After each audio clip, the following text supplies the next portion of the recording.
Selamat datang di channel ini, sahabat-sahabatku yang terkasih. Pada minggu pertama BKSN ini, kita merenungkan tema Yesus sahabat bagi mereka yang putus asa. Kita juga akan mendalami perikop dari Injil Matius pasal 14 ayat 22 sampai ayat 33. Perikop ini menceritakan kisah Yesus yang mendatangi dan menyertai para muridnya yang sangat lelah dan nyaris putus asa karena sudah tidak sanggup melawan amukan angin sakal. Ada beberapa hal yang terjadi dalam perikop ini dan mari kita merenungkannya bersama-sama. Pertama, para murid diterpa badai. Mereka berada dalam situasi yang sulit dan berbahaya. Dalam situasi seperti itu, Yesus datang kepada mereka seperti seorang sahabat sejati untuk menenangkan, menyertai mereka sebagai sahabat-sahabatnya yang sedang berada dalam situasi sulit.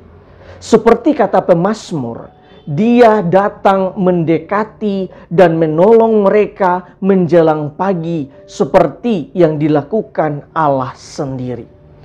Kitab Mazmur pasal 46 ayat 6. Kedua, Yesus berjalan di atas air mendekati para murid.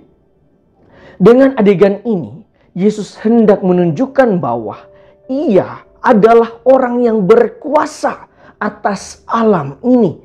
Karena itu, Ia sama sekali tidak gentar dan tidak takut sedikit pun. Pada saat itu, para murid berteriak-teriak karena ketakutan. Bahkan ketika mereka melihat Yesus, mereka mengira Ia adalah hantu. Tetapi Yesus pun menyapa mereka, "Tenang, aku ini, jangan takut." Perkataan ini bisa berarti, jangan takut, aku beserta kalian. Secara tidak langsung, Yesus hendak menegaskan dirinya sebagai anak Allah yang datang mendekati, menyertai, memberikan kekuatan bagi mereka yang sedang berada di tengah badai atau bagi mereka yang sedang berada dalam situasi sulit dan bahaya. Ketiga, Petrus meminta Yesus agar ia dapat berjalan di atas air untuk mendapatkan Yesus. Kemudian, ia pun berjalan di atas air. Namun, ketika ia merasakan tiupan angin, ia menjadi panik, takut, dan mulai tenggelam. Dia pun meminta tolong kepada Yesus. "Tuhan, tolonglah aku." Seruan ini merupakan ungkapan iman di tengah ketakutan. Yesus pun mengulurkan tangannya dan menolong Petrus. Tindakan mengulurkan tangan mirip dengan apa yang dikatakan oleh pemazmur. Ia menjangkau dari tempat tinggi, mengambil aku, menarik aku dari banjir. Mazmur pasal 18 ayat 16.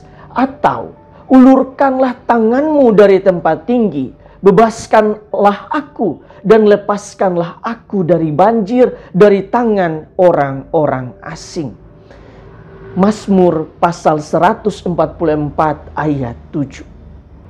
Keempat, ketika para murid melihat semua peristiwa tadi, yakni Yesus yang berjalan di atas air, Yesus menolong Petrus, dan Yesus yang meredakan angin sakal, maka mereka pun mengakui dan menyembah Yesus sebagai anak Allah. Mereka berkata, "Sesungguhnya Engkau anak Allah." Sebenarnya identitas Yesus sebagai anak Allah mendapat perhatian penting di dalam Injil Matius karena muncul beberapa kali. Antara lain saat suara yang berseru dari surga. Injil Matius pasal 3 ayat 17.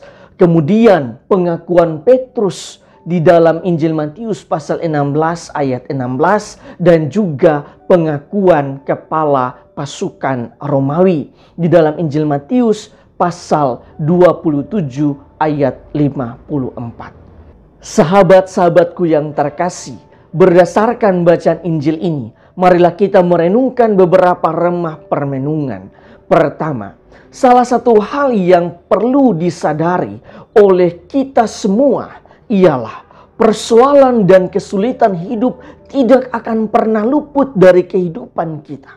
Bahkan semua manusia pernah dan pasti akan mengalami itu.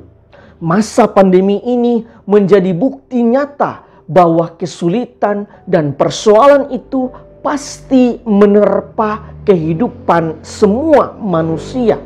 Karena itu, sebagai orang beriman, kita perlu melihat pengalaman-pengalaman kesulitan, pengalaman-pengalaman penderitaan dari kacamata iman, di mana kita percaya bahwa Allah tidak akan membiarkan kita berjuang sendiri di dalam situasi-situasi yang sulit.